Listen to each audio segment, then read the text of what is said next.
¿Seguimos siendo seres sociales? Un rumbo discernible es lo que nuestra generación y todas con la maldición de nacer o haber nacido hace poco escasean. Y no es meramente el escenario político, social, cultural, económico, bélico, climático. Para entender la anomia que agobia a la humanidad, hablando en un sentido occidental, tenemos que remontarnos a la raíz del mismo término, el hecho social de Durkheim, y el cómo figura este mismo como un acontecimiento masivo, me explico, por condiciones dadas de forma externa al individuo, pero que, de manera general, afectan a todos de la misma manera, aplicándose en distintas escalas, efectos simultáneos, o sea, deparando para las personas de manera superficial y sin tener la necesidad de ahondar en la psiquis de cada víctima un destino escrito, predecible, con la ayuda de la que posteriormente, gracias a autores como el anterior mencionado, se darían, o como mencionaría este mismo, un suicidio masivo, ¿no? Pero la existencia de dos mundos paralelos, el metafísico, la aldea global del metaverso y el cómo nos sumergimos en ello durante la pandemia, haciéndose una necesidad y condición la existencia en el mismo para poder coexistir en el mundo tangible, o sea, el no real y el real, lo que nos conduce entonces a esta problemática que acabo de presentar. ¿Seguimos siendo seres sociales? ¿Hemos cambiado las condiciones y fines o hemos intercambiado el fin por el placer? ¿Qué tan lejos puede llegar el hedonismo?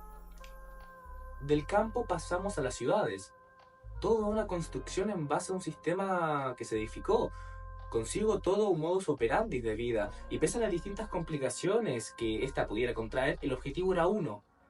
Y era el del hogar, la vida, prevalecer, obvio dando por sentado que muchas personas irían en contra de esto. Y de pronto la sociedad perfecta hallaba su cimiento perfecto, un cúmulo de personas por territorio que se dividía por sectores, macrosectores, países, continentes, comercio, dinero, esperanza, opciones. El trabajo es el pesar, aquel inevitable para conseguir material para disfrutar de la vida, vida que, bajo el ideal de la sociedad, más no su real funcionamiento, se brinda bajo el esfuerzo de uno mismo para conseguir lo que necesitamos para disfrutar de nuestra instancia en la Tierra como seres mortales, llenos de deseos naturales como socializar y aparearnos, una cosa para llegar a la otra. Éramos seres que creaban soluciones para la vida. Hoy la vida es el producto. Es la experiencia que se vende, la cual ya no se consigue viviendo, sino que más bien experimentándola. Somos capaces solo de saborearla conforme podamos pagarla. Los materiales y las condiciones no son relevantes. Lo relevante es nuestra capacidad de poder conseguir vivirla, experimentarla de acuerdo a nuestra capacidad de hacerlo, de acuerdo a los sujetos predefinidos en la aldea global y nuestra convivencia con ella. Hemos vuelto el campo al hilo de ignorancia que nos amarraba antes de la escasez de oportunidad. Pero no porque ya no exista la misma, sino porque esta no te permite vivirla.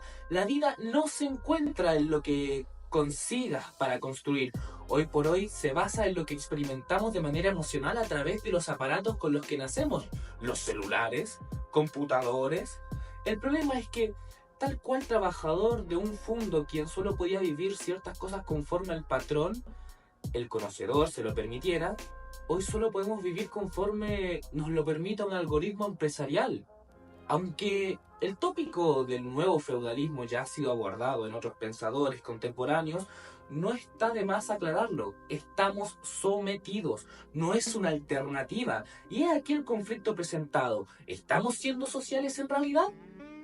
Lo pregunto porque no es de ignorar para nadie que los jóvenes son cada vez más adictos de manera insanas a las aplicaciones que dependen de un lucro para existir. Y estas mismas, para lucrar, dependen de interacciones constantes. Pero si estas interacciones son basadas en la necesidad de que existan, ¿son reales? Tinder es un ejemplo. Depende de que exista gente interesada en conocer a otro ser humano para satisfacer el deseo familiar, romántico, amoroso, pero no puede funcionar sin una obsolescencia en las mismas interacciones para seguir lucrando. Lucrar. El usuario debe mantenerse constante en esa búsqueda. Las aplicaciones de contenido como Instagram, Facebook, ya sean de imágenes, textos, mensajería, como tal, una persona debería de satisfacer su necesidad de informarse para continuar con su vida, satisfacer su necesidad de divertirse para continuar con la serenidad, continuar con su necesidad esporádica de comunicarse para proceder a relacionarse en un mundo real. Y alguna vez funcionó de esa manera. El humano controlaba aquellas anteriores necesidades conforme su trabajo se lo permitiese, y éste desease, generando un equilibrio entre la demanda de estas necesidades y los productores. Por el contrario, hoy en día estamos sumergidos en que alguna vez estas fueron herramientas, pero ahora, como adicciones y condiciones de vida, son mucho peores. No existen límites, y es que existe un vacío conformado por la brecha que hemos roto por completo, o que al menos no encontramos otra manera de solucionar en su momento, la pandemia. Y es que si no hubiera sido por el COVID-19, hubiera sido al menos un par de años o décadas más lento el proceso de hundimiento en el vacío infinito que tenemos como humanos hoy en día. Ya no es una condición para vivir, es la necesidad de vivir bajo el éxtasis, vivir por ello y no ello para vivir. Para ser más exactos, si alguna vez te divertiste mientras vivías, hoy te diviertes para vivir, porque es la única forma en la que se sustenta el modelo de la aldea global que necesitamos y que conocemos en Internet, el modelo que conocemos de vida. Entonces, si para vivir tenemos que estar conectados, pero para estar conectados el sistema necesita que estés constantemente sobreexcitado, pero para estarlo hay que romperte, porque sin hacerlo el sistema no se mantiene, y para romperte hay que hacerte vulnerable, escaso de vida y en constante búsqueda de la misma. ¿Acaso realmente vivimos? ¿Son reales las experiencias que las generaciones actuales tienen? ¿O solo forman parte de la necesidad de la existencia esporádica y constante, además de rápidas, de las mismas para mantener un sistema? ¿Vivimos para construir una vida, o la construcción de la vida nos necesita en búsqueda de vida? Y así hace rentable un sistema feudal. Es una ecuación compleja, pero lo es aún más cuando hablamos de la automatización y el hecho de que algo tan complejo como la sociedad y el humano estemos divididos, estructurados y funcionando de acuerdo a ello. La infoxicación no es una herramienta, es una desventaja, puesto que, volviendo a lo anterior, si alguna vez nos informamos de acuerdo a nuestra voluntad o necesidad, hoy nos tienen saturados. Cada uno de los días expuestos a una realidad que nos disgusta que de alguna manera hay que apaciguar. Y la solución es el mismo producto que te corrompe.